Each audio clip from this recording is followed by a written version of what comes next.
GST రేట్ల కోత ప్రయోజనాలను ఈ-కామర్స్ సంస్థలు ప్రజలకు అందిస్తున్నాయో లేదో పర్యవేక్షిస్తున్నట్లు కేంద్ర ప్రభుత్వం తెలిపింది.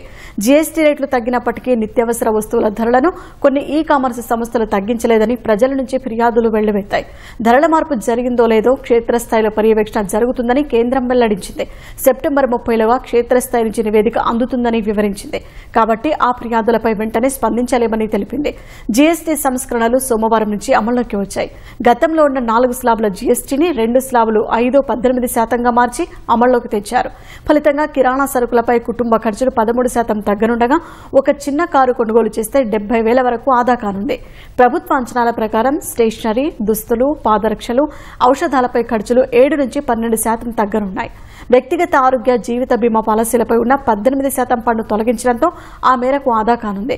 సెప్టెంబర్ 9న సెంట్రల్ జీఎస్టీ ఫీల్డ్ అధికారులకు లేఖ రాసిన కేంద్ర ఆర్థిక శాఖ అత్యంత సాధారణంగా ఉపయోగించే 54 వస్తువుల ధరలపై నెలవారీ నివేదికను సమర్పించాలని ఆదేశించింది. ఈ 54 వస్తువులపై బ్రాండ్ల వారీగా ఎంఆర్పీ ధరలను సెప్టెంబర్ 30 కల్లా కేంద్ర పరోక్ష పన్నులు, కస్టమ్స్, సిబిఐసికి ఫీల్డ్ అధికారులు సమర్పించనున్నారు.